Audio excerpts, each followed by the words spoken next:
నమస్తే welcome to special drive. అధికారం కోల్పోవడంతో BRS కి విధేయులుగా ఉన్నవారు ఆ పార్టీకి గుడ్ బై చెబుతున్నారు.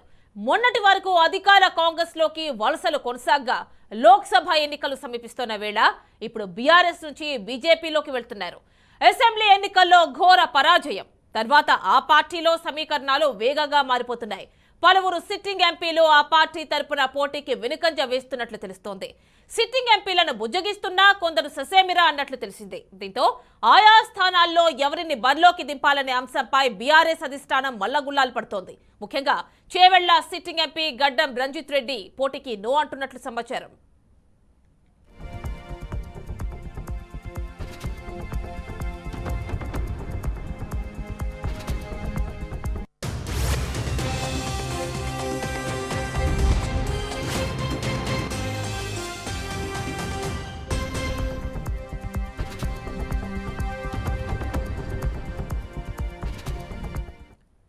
తెలంగాణలో 17 లోక్సభ స్థానాలకు మరో 2 నెలల్లో ఎన్నికలు జరగబోతున్నాయి.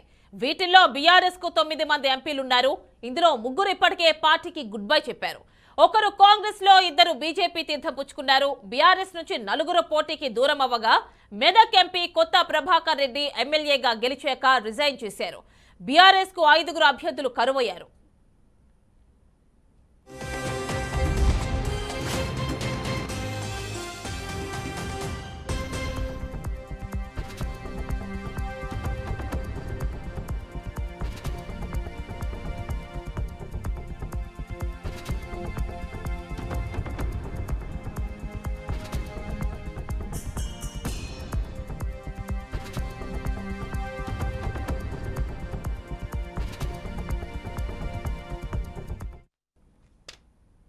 చేవెళ్ల ఎంపీ రంజిత్ రెడ్డి, మానుకోట ఎంపీ కవిత కూడా తమ టికెట్ వద్దంటున్నట్లు తెలుస్తుంది. ఇక ఓటమి మూలన కూర్చున్న పార్టీ భారీగా డబ్బులు ఖర్చు పెట్టినా గెలుస్తామో లేదో అని చాలా మంది సిట్టింగ్స్ మళ్లీ పోటీకి వెనుకంజ వేస్తున్నట్లు తెలుస్తోంది. రంజిత్ రెడ్డి వారం రోజుల నుంచి పార్టీ కార్యక్రమాలకు దూరంగా ఉంటున్నారు. పార్టీ మారే అవకాశాలు ఉన్నాయంటున్నాయనే గుసగుసలు వినిపిస్తున్నాయి. చేవెళ్ల ఎంపీ సీట్కు కొండా విశ్వేశ్వరరెడ్డి పేరును బీజేపీ ప్రకటించింది. దాంతో రంజిత్ రెడ్డి కాంగ్రెస్ లో చేరే అవకాశం ఉంది. ఒకవేళ బీఆర్ఎస్ లో ఉండా ఈసారి పోటీకి దూరంగా ఉండే ఛాన్స్ ఉంది.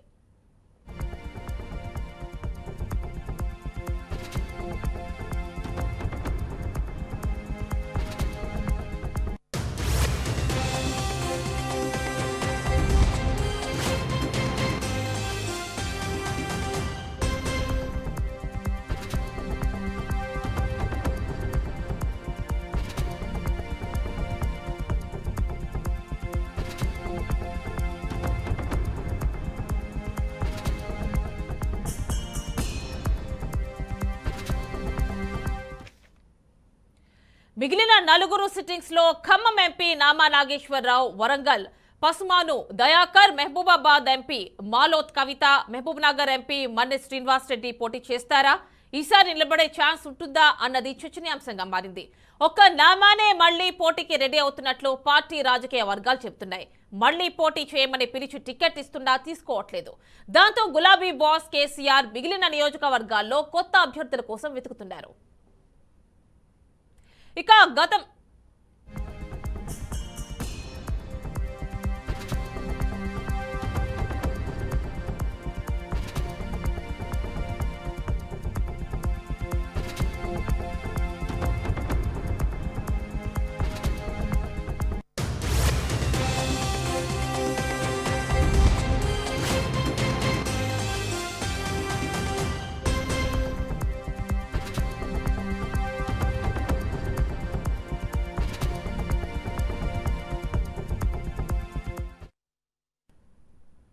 గతంలో పోటీ చేసి ఓడిన వాళ్లతో పాటు మాజీ మంత్రులను దించడానికి ప్లాన్ చేస్తున్నారు. కరీంనగర్ లో బోయినపల్లి వినోద్ కుమార్, పెద్దపల్లిలో మాజీ మంత్రి కొప్పుల ఈశ్వర్ కు బీఆర్ఎస్ టికెట్లు ఖరారయ్యాయి. భారీగా ఖర్చు పెట్టి పోటీ చేసినా గెలుస్తామో లేదో అన్న డౌట్ చాలా మందిలో ఉంది. అందుకే బీఆర్ఎస్ టికెట్లు తీసుకోవడానికి చాలా మంది ఆసక్తి చూపించట్లేదు అని రాజకీయ విశ్లేషకులు భావిస్తున్నారు.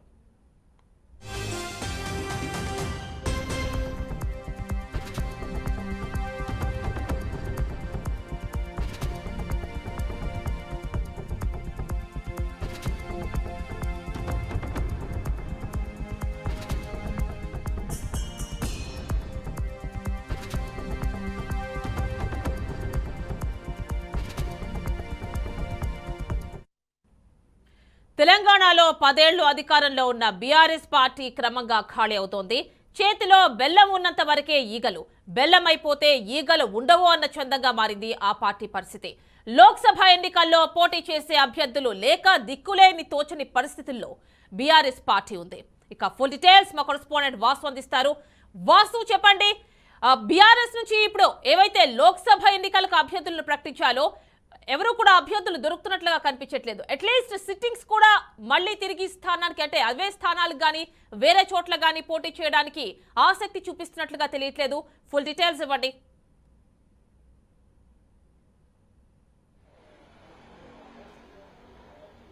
యామిని, గత అసెంబ్లీ ఎన్నికలు ఘోర పరాజయం తర్వాత బీఆర్ఎస్ పార్టీలో ఈ లోక్సభ ఎన్నికలకు సంబంధించి పోటీ చేసేందుకు చాలా మంది అభ్యర్థులు నిరాకరిస్తున్నారు. ఇప్పటికే 3 ఎమ్మెల్యేలు పార్టీ మారారు. పెద్దపల్లి ఎంపీగా ఉన్న నేతకాని వెంకటేష్ ఆయన కాంగ్రెస్ పార్టీలో చేరారు. అట్లాగే జహీరాబాద్ ఎంపీ బీబీ పాటిల్ 2 రోజుల క్రితం బీజేపీ పార్టీలో చేరారు. ఆయన అక్కడి నుంచి బీజేపీ సీటు సంపాదించుకున్నారు. దాంతోపాటు నాగర్ కర్నూలు నుంచి బీఆర్ఎస్ ఎంపీగా ఉన్న రాములు ఆయన పార్టీని వీడారు. ఆయన కుమారుడికి భరత్కి నాగర్ కర్నూలు బీజేపీ సీటు లభించింది. ఇంకా మిగతా 9 సీట్లు బీఆర్ఎస్ పార్టీ మొన్న లోక్సభ ఎన్నికల్లో విజయం సాధించింది. ఇప్పుడు 3 ఎంపీలు పార్టీని వీడారు. మిగతా ఉన్న 6 ఎంపీల్లో కూడా చాలా మంది మళ్లీ టికెట్ కి వాళ్ళు నిరాకరిస్తున్నారు, పోటీకి దూరంగా ఉంటున్నారు. ఎందుకంటే గత అసెంబ్లీ ఎన్నికల్లో ఏదైతే బీఆర్ఎస్ పార్టీకి ప్రతికూల ఫలితాలు వచ్చాయో అదంతా కూడా ఇప్పుడున్న సిట్టింగ్ ఎంపీలని వెంటాడుతుంది. వారు మళ్లీ పోటీ చేస్తే ఖచ్చితంగా ఓడిపోతామన్న భయం వారిలో వెంటాడుతుంది. వారు పోటీ చేయాలని చెప్పి అధిష్టానం వారికి నచ్చజెప్తున్నా కూడా వాళ్ళు పార్టీకి చేస్తున్న ప్రయత్నాలని వాళ్ళు విశ్వసించడం లేదు. తాజాగా చేవెళ్ల ఎంపీ రంజిత్ రెడ్డి పేరుని అసెంబ్లీ ఎన్నికల్లో పార్లమెంటు రివ్యూ సమావేశాలు జరిగాయి కేటీఆర్ హరీష్ నేతృత్వంలో. అప్పుడు రంజిత్ రెడ్డి పేరును దాదాపుగా పార్టీ ఖరారు చేసింది. ఆయన కూడా పోటీ చేస్తారని చెప్పారు. కానీ ఇటీవల కాలంలో జరుగుతున్న పరిణామాలను చూస్తే చేవెళ్ల నుంచి కూడా రంజిత్ రెడ్డి పోటీకి సుముఖంగా లేరని చెప్పి, ఆయన పోటీకి దూరంగా ఉన్నారని చెప్పి ప్రచారం జరుగుతుంది. ఆయనను ఒప్పించేందుకు బీఆర్ఎస్ చేస్తున్న ప్రయత్నాలు కూడా ఏవి ఫలించట్లేదని చెప్పి వార్తలు వస్తా ఉన్నాయి. ఆయన స్థానంలో అటు మాజీ మంత్రి సబితాంజారెడ్డి కుమారుడు కార్తిక్ రెడ్డి గాని, లేకపోతే కాసం జ్ఞానేశ్వర్ సోదరుడి కుమారుడు వీరేష్ ముదిరాజుని గాని దించేందుకు బీఆర్ఎస్ పార్టీ కసరత్తులు చేస్తుంది.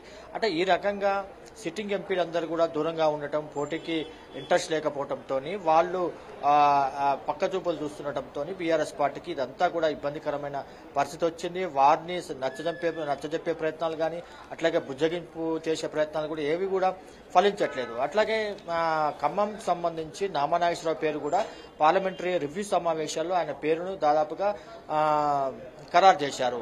ఒక దశలో ఇటీవల రాజ్యసభ సభ్యత్వం ఎంపీ సీటు వచ్చిన వద్దిరాజు రవిచంద్రన్ పేరు కూడా పార్టీ పరిశీలించింది. కానీ వద్దిరాజు రవిచంద్ర తనకి ఇష్టం లేదని చెప్పడంతో నామనాగేశ్వరరావు పేరునే ఫైనల్ గా పార్టీ అధిష్టానం ఖరారు చేసింది. కానీ నామనాగేశ్వరరావు కూడా ఇటీవల కాలంలో వస్తున్న వార్తలను బట్టి ఆయన కూడా పోటీకి సుముఖంగా లేరన్న వార్తలు వస్తా ఉన్నాయి. దానికి పార్టీ అధిష్టానం కూడా ఆయనకి నచ్చజెప్పే ప్రయత్నం చేస్తున్నట్టుగా వార్తలు వస్తా ఉన్నాయి. కానీ తాజాగా ఇప్పుడు మనకు అందుతున్న సమాచారం ప్రకారం ఖమ్మంకు సంబంధించి 2018 ఎన్నికల్లో టీడీపీ నుంచి గెలిచిన మెచ్చా నాగేశ్వరరావు ఆయన ఇంట్రెస్ట్ గా ఉన్నట్టుగా తనకు అవకాశం ఇస్తే ఖమ్మం ఎంపీగా పోటీ చేస్తారని చెప్తున్నట్లుగా సమాచారం ఉంది. మరి మెచ్చా నాగేశ్వరరావుకి కన్ఫర్మ్ చేస్తారా, లేకపోతే నాగేశ్వరరావే మళ్లీ తాను బరిలో ఉంటానని చెప్తారా అనేది కూడా ఇంట్రెస్ట్ గా మారింది.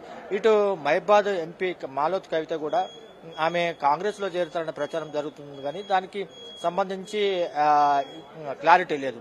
అక్కడ కూడా పోటీకి ఖమ్మంకు సంబంధించిన ఇటీవల ఓడిపోయిన రేగా కాంతారావు మాజీ ఎమ్మెల్యే కూడా అక్కడి నుంచి నాకు టికెట్ ఇస్తే నేను పోటీ చేస్తానని చెప్తున్నారు. ఇటు అంటే 3 ఎంపీలు ఆల్రెడీ పార్టీలు మారారు. ఉన్న 6గురిలో 3 ఎంపీలు పోటీకి దూరంగా ఉన్నారు. మిగతా 2 స్థానాలకు సంబంధించి ఆల్రెడీ పార్టీ వినోద్ కుమార్ కరీంనగర్ కి, అట్లాగే పెద్దపల్లికి మాజీ మంత్రి కొప్పుల ఈశ్వర్ పేరుని ఖరారు చేసింది. అంటే చాలా మంది అటు మహబూబ్నగర్ స్థానాన్ని కూడా మార్చాలని ప్రచారం జరుగుతుంది. ఇటు నల్లగొండ స్థానంలో కూడా పార్టీకి అభ్యర్థులు దొరకట్లేదు. ఎవరిని బరిలోకి దించాలనే ప్రయత్నాలు చేస్తున్నారు. మండలి చైర్మన్ గుత్తా సుఖేందర్ రెడ్డి కుమారుడు అమిత్ రెడ్డి నల్గొండ లేదా భువనగిరి సీట్లు అడుగుతున్నారు. కానీ దానికి జిల్లాలో ఉన్న గ్రూపు తగాదాలు కానీ, లేకపోతే జిల్లాలో ఉన్న వర్గపోరు ఆయనకి టికెట్ వస్తుందా లేదా అనేది ఒక కన్ఫ్యూజన్ గా ఉంది. ఈ రకంగా ఎంపీ సీట్లకు దాదాపుగా 17 సీట్లు మనం తెలంగాణలో ఉంటే ఒక సీట్ హైదరాబాద్ అది ఎంఐఎం మనం తీసేస్తే మిగతా 16 సీట్లలో బీఆర్ఎస్ పార్టీకి అభ్యర్థులు ఎంపిక చేయటం కానీ, ఎంపిక చేసిన అభ్యర్థులు చివరి వరకు ఉంచుకోవటం కానీ, వాళ్ళు ఉంటారా ఉండరా అనే ఒక కన్ఫ్యూజన్, ఇవన్నీ కూడా బీఆర్ఎస్ పార్టీలో ఒక గందరగోళ పరిస్థితిని తీసుకొస్తా ఉంది. నిన్న నుంచి కేసీఆర్ తెలంగాణ భవన్లో ఈ సమీక్ష కార్యక్రమాలు నిర్వహిస్తున్నారు. నిన్న కరీంనగర్ పెద్దపల్లి రివ్యూ మీటింగ్ ఆయన ఏర్పాటు చేశారు. ఇవాళ మహబాద్ ఖమ్మం సంబంధించిన రివ్యూ మీటింగ్లు ఆయన నిర్వహిస్తున్నారు. ఈ రివ్యూ మీటింగ్ కి అటు మహబాద్ కు సంబంధించి భద్రాచలం కూడా దాంట్లో వస్తుంది. ఆయన భద్రాచలం ఎమ్మెల్యే తెల్లం వెంకట్రావు ఖమ్మంలో ఏకైక బీఆర్ఎస్ ఎమ్మెల్యే, ఆయన ఈ సమావేశానికి హాజరు కాలేదు. ఆయన నిన్ననే సీఎం రేవంత్ రెడ్డిని కలిశారు. ఆయన రాజకీయ గురువు మంత్రి పొంగులేటి శ్రీనివాసరెడ్డితో కలిసి ఫ్యామిలీతో కలిసి ఆయన సీఎం రేవంత్ రెడ్డిని కలిశారు. ఆయన కూడా పార్టీ మారుతారన్న ప్రచారం జరుగుతుంది. అంటే ఖమ్మంలో ఉన్న ఏకైక బీఆర్ఎస్ ఎమ్మెల్యే కూడా పార్టీ మారితే ఇక ఖమ్మంలో బీఆర్ఎస్ కి ప్రాతినిధ్యమే ఉండదు. ఈ రకంగా బీఆర్ఎస్ పార్టీ చాలా క్లిష్ట పరిస్థితిని ఎదుర్కొంటుంది. లోక్సభ ఎన్నికలకు సంబంధించి పోటీ చేస్తే అటు వ్యయం కూడా చాలా పెద్ద స్థాయిలో ఖర్చు పెట్టాల్సి ఉంటుంది. పార్టీకి పెద్దపల్లి లాంటి నియోజకవర్గాలు మనం పరిశీలిస్తే ఒక్క ఎమ్మెల్యే సీటు కూడా బీఆర్ఎస్ గెలవలేదు. అక్కడ ఎట్లా పోటీ చేయాలని చెప్పి అక్కడ టికెట్ ఇస్తామని చెప్తున్నా కూడా పోటీకి సీనియర్ లీడర్లు ఎవరు రావటం లేదు. ఈ రకమైన పరిస్థితి బీఆర్ఎస్ లో నెలకొంది. మరి కేసీఆర్ నిన్న నుంచి ఈ సమీక్ష సమావేశాలు నిర్వహిస్తున్నారు. ఇవాళ కూడా ఆ సమీక్ష సమావేశం ప్రస్తుతం కొనసాగుతుంది తెలంగాణ భవన్లో. కేసీఆర్ వాళ్ళని ఒప్పిస్తారా, ఏ రకమైన స్ట్రాటజీ తీసుకుంటారా అనేది ఒక ఇంట్రెస్టింగ్ గా మారింది. యామిని వాసు, మొత్తం ఒక 9 బీఆర్ఎస్ కి ఎంపీలుంటే ఆల్రెడీ ఒక ఇద్దరేమో బీజేపీలోకి వెళ్ళిపోయారు, ఒకళ్ళు కాంగ్రెస్ లోకి వెళ్ళిపోయారు, ఇంకో సిట్టింగ్ ఏమో అంటే ఎమ్మెల్యే అయిన తర్వాత మనం ఇక్కడ చూసుకుంటే కొత్త ప్రభాకర్ రెడ్డి రిజైన్ చేసేసారు. సో ఎమ్మెల్యే అయిన తర్వాత సో ఇప్పుడు చూసుకుంటే కేవలం 5 ఎంపీలు, అందులో కూడా పోటీ చేయననే చెప్తున్నారు 4. సో ఈ నేపథ్యంలో ఇదంతా ఒక పక్కన పెడితే ఆల్రెడీ బీజేపీలోకి ఒక 2 వెళ్ళిపోయారు, ఇంకో 3 కూడా వెళ్ళిపోతారు అని ఇన్ఫర్మేషన్ వస్తోంది. దానికి సంబంధించి ఇన్ఫర్మేషన్ ఏముందా వాసు?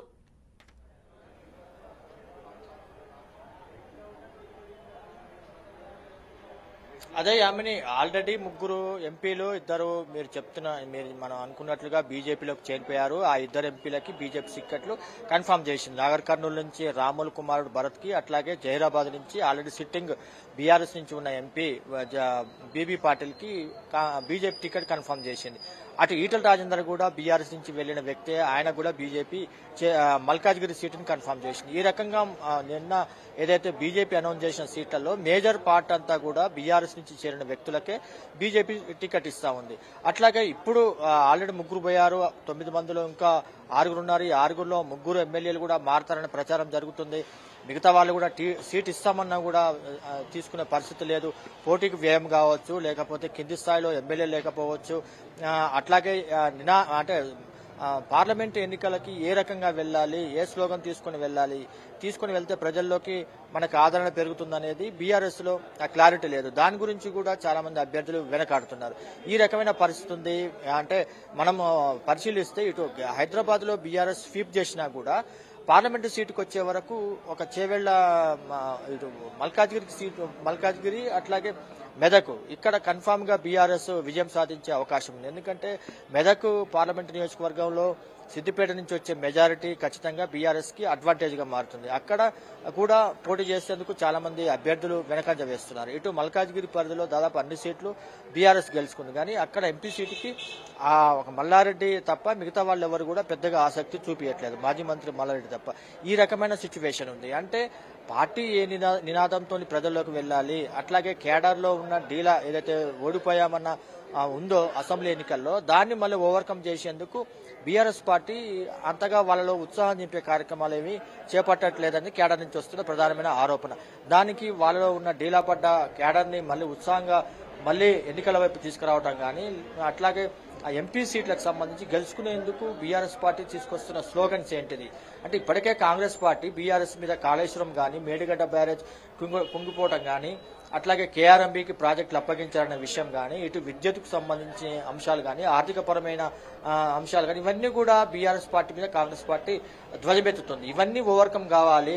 అవన్నీ ఓవర్కమ్ అయిన తర్వాత బీఆర్ఎస్ పార్టీకి మెజారిటీగా సీట్లు సంపాదించుకోవాలంటే కేడర్లో ఉన్న నిరుత్సాహాన్ని పారద్రోలే విధంగా వాళ్ళు ఉత్సాహాన్ని నింపాలి. దానికి యాక్టివిటీ చేపట్టాలి, కార్యాచరణ తీసుకోవాలి. అది ఏ రకంగా తీసుకుంటారనేది బీఆర్ఎస్ పార్టీ దగ్గర ప్రస్తుతానికైతే క్లారిటీ లేదు. బహిరంగ సభలు పెడుతున్నారు కానీ కింది స్థాయి క్యాడర్కి ఏ రకమైన ఉత్సాహం నింపే కార్యక్రమాలు లేవనేది క్యాడర్ నుంచి అట్లాగే స్థానిక నేతల నుంచి వస్తున్నటువంటి విమర్శలు. దాన్ని బీఆర్ఎస్ పార్టీ ఏ రకంగా దాన్ని చక్కదిద్దుకొని రానున్న 2-3 నెలల్లో కీలకమైన లోక్సభ ఎన్నికలు ఉన్నాయి కాబట్టి దానికి సమాయత్తం చేసేందుకు కేసీఆర్ ఇప్పటికే ఆయనకి గాయం కారణంగా కీలకమైన 3 నెలలు ఆయన రెస్ట్ తీసుకున్నారు. ఇంకా రాబోయే 2-3 నెలలు కూడా ఆయన ప్రజల మధ్యలో ఉండాల్సి వస్తుంది, క్యాడర్ మధ్యలో ఉండాల్సి వస్తుంది.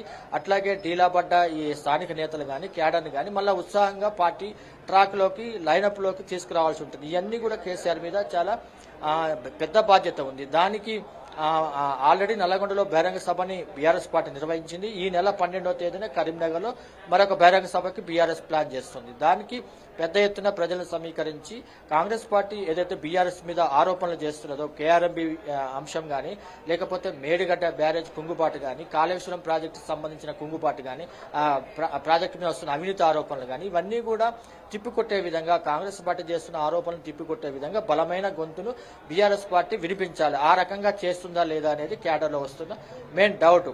అట్లాగే అసెంబ్లీ ఎన్నికలు కూడా చాలా అంటే గెలుస్తామని ధీమాలో ఉన్న బీఆర్ఎస్ పార్టీకి ఓటమి అనేది చాలా పెద్ద షాక్ గా మారింది. ఓటమి నుంచి వాళ్ళు మళ్ళీ రివైవ్ కావాలంటే మళ్ళీ ఉత్సాహంగా పనిచేయాలంటే అధినాయకత్వం నుంచి వారికి సరైన ప్రోత్సాహం ఇవ్వాలి, అందుబాటులో ఉండాలి, వాళ్ళ సమస్యల్ని పట్టించుకునే విధంగా బీఆర్ఎస్ పార్టీ వ్యవహరించాలి.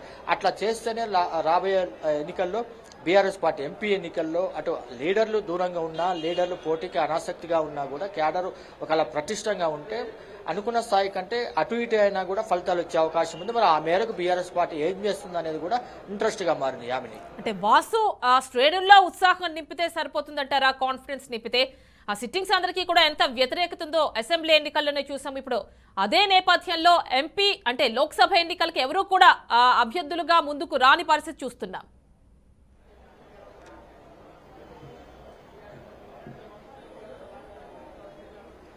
అదే అమని అసెంబ్లీ ఎన్నికల్లో ఏదైతే ప్రతికూల ఫలితాలు మూటగట్టుకుందో బీఆర్ఎస్ పార్టీ ఇప్పుడు రానున్న లోక్సభ ఎన్నికల్లో సమాయత్తం కావడం అనేది చాలా పెద్ద సవాల్తో కూడుకున్న పని.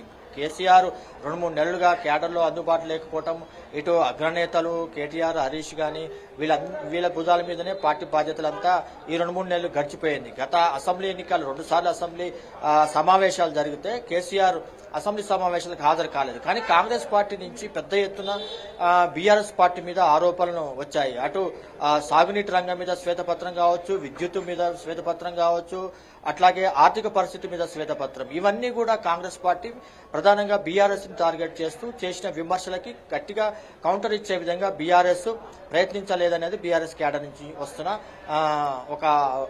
వాళ్ళకు వస్తున్నటువంటి ఒక ఆందోళనకరమైన అంశం. అట్లాగే చాలా మంది సీనియర్ నేతలు లోక్సభ ఎన్నికల్లో పోటీకి దూరంగా ఉండటం అంటే అన్యమనస్కంగానే మనకి విజయం లభించదు అనే ఒక ఫీల్డ్లోకి వెళ్ళిపోయారా అనేది కూడా పార్టీలో చర్చ జరుగుతుంది. ఇప్పటికే 9 సీట్లలో 3 ఆల్రెడీ చేరిపోయారు. మరో 3కి పోటీకి వాళ్ళు ఇంట్రెస్ట్ గా లేరు. మిగతా 3 సీట్లలో కూడా అటు హైదరాబాద్ కు సంబంధించి పార్టీ బలంగా ఉన్న సీట్లలో కూడా పోటీకి సీనియర్ నేతలు ముందుకు రావటం లేదు. అంటే పెద్ద ఎత్తున డబ్బులు ఖర్చు చేయాల్సి రావటం ఒకటైతే రాష్ట్రంలో అధికారంలో లేకపోవటం మరొకటి, కేంద్రంలో బీజేపీ అధికారులు ఉండటం, రాష్ట్రంలో ఏ రకమైనటువంటి యాక్టివిటీ లేకపోవటం, కేసీఆర్ కూడా ఆయన ఆరోగ్య పరిస్థితి కూడా ఈ ఎన్నికల్లో తిరిగి ప్రచారం చేస్తారా అన్న ఒక సంశయం, ఇవన్నీ కూడా బీఆర్ఎస్ పార్టీకి ఒక ప్రతిబంధకంగా మారాయి. వాళ్ళు ఇవి అధిగమించి సీట్లు పోటీ చేసేందుకు అంటే ఎవరో ఒకరికి సీట్ ఇస్తారు, కానీ గెలిచే అభ్యర్థులకు ఇవ్వాలి, బలమైన క్యాండిడేట్లకు ఇవ్వాలి. ప్రజల్లోకి వెళ్లి బీఆర్ఎస్ తరఫున ప్రచారం చేసి గెలిచే విధంగా ఉండే అభ్యర్థులకు ఇస్తే పార్టీకి అనుకున్న ఫలితాలు అటు ఇటు అయినా కూడా వచ్చే అవకాశం ఉంది. కానీ ఎవరో ఒక అభ్యర్థికి ఇచ్చి పోటీ చేయమంటే అది మళ్ళీ పార్టీకి ప్రతికూల ఫలితాలు వచ్చే అవకాశం ఉంది. కాబట్టి బీఆర్ఎస్ పార్టీ ఈ ఎంపీ క్యాండిడేట్లను ఎవరైతే ఎంపిక చేస్తారో ఆ ఎంపిక చేసే క్యాండిడేట్లు బలంగా ఉంటేనే పార్టీకి సంబంధించిన క్యాడర్ గానీ స్థానిక నాయకత్వం గానీ ఆ సీటు వచ్చిన అభ్యర్థికి సహకరించే పరిస్థితి ఉంటుంది. యామిని అంటే వాసు మనం గతంలో చూసాం కేసీఆర్ సిఎల్పి అనేదే లేకుండా చేశారు. మరి ఇప్పుడు బీజేపీ కావచ్చు కాంగ్రెస్ కావచ్చు అదే పనిని ఇప్పుడు లోక్సభ ఎన్నికల టైంలో ఎవరు ఎంపీ అభ్యర్థులుగా లేకుండా బీఆర్ఎస్ కి చేస్తున్నట్టుగా కనిపిస్తుందో ఆపరేషన్ ఆకర్ష్ లో భాగంగా. మరి మిగిలిన ఎవరైతే 3 ఆల్రెడీ వెళ్ళడానికి సిద్ధంగా ఉన్నట్టు తెలుస్తోంది, ఎవరైతే 2 మిగిలారో వాళ్ళైనా హోల్డ్ చేసే పరిస్థితి ఉందా?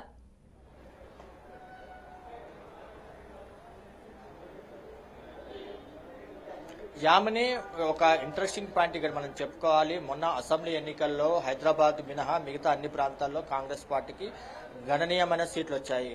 కేవలం గ్రేటర్ పరిధిలోనే అన్ని సీట్లలో బీఆర్ఎస్ పార్టీ, ఒక సీట్లో బీజేపీ పార్టీ గెలిచింది. కాంగ్రెస్ పార్టీకి ఇక్కడ ఒక స్థానం కూడా లభించలేదు. ఈ అవకాశాన్ని కాంగ్రెస్ పార్టీ అంటే అది తక్కువ టైంలోనే లోక్సభ ఎన్నికలు వస్తున్న నేపథ్యంలో కాంగ్రెస్ పార్టీ మెయిన్ గా గ్రేటర్ హైదరాబాద్ మీదనే ఫోకస్ పెట్టింది. ఈ మేరకు బీఆర్ఎస్ పార్టీ క్యాడర్ని మా కాంగ్రెస్ లో చేర్పించేందుకు చాలా వ్యూహరచన చేస్తుంది. దాంట్లో భాగంగానే మాజీ మేయర్ బొంతు రామ్మోహన్ కి ఆయన సికింద్రాబాద్ నుంచి సీట్ ఆశిస్తున్నారు. ఆయనకు అక్కడ కన్ఫర్మ్ చేసినట్టుగా సమాచారం వస్తా ఉంది. అట్లాగే మాజీ డిప్యూటీ మేయర్ బాబా ఫసీయుద్దీన్ ఆయన ముందుగానే కాంగ్రెస్ పార్టీలో చేరిపోయారు. అట్లాగే deputy mayor present deputy mayor Mothe Shoban Reddy ఆమె ఆల్రెడీ కాంగ్రెస్ పార్టీలో చేరిపోయారు. ఇటు ఉమ్మడి రంగారెడ్డి జిల్లాలో 3 జడ్పీ చైర్మన్లు పరిశీలిస్తే మేడ్చల్ జడ్పీ చైర్మన్ శరత్ చంద్రారెడ్డి ఆయన ఎన్నికలకు ముందే ఆయన వాళ్ళ తండ్రి సుధీర్ రెడ్డితో కలిసి కాంగ్రెస్ లో చేరారు. అంతా రెడ్డి కాంగ్రెస్ లో చేరారు. అట్లాగే సుంతం మహేందర్ రెడ్డి కూడా ఆమె చైర్మన్ నుంచి ఎంపీ సీట్ ఆమెకు ఇచ్చినట్టుగా ప్రచారం జరుగుతుంది. ఇదంతా కూడా ఉమ్మడి రంగారెడ్డి గ్రేటర్ హైదరాబాద్ లో కాంగ్రెస్ పార్టీ ఫోకస్ పెట్టింది. బీఆర్ఎస్ ని విక్ చేసేందుకు మరి రానున్న లోక్సభ ఎన్నికలు ఏ రకంగా ఉంటుంది అనేది మనం చూడాల్సి ఉంటుంది. Yamini right Vasu, thank you. అది బీఆర్ఎస్ నుంచి లోక్సభ ఎన్నికలకు అభ్యర్థులు కోరుతున్న వాయనం పైన ఇది special drive. Stay tune to BRK news Telugu సత్తా.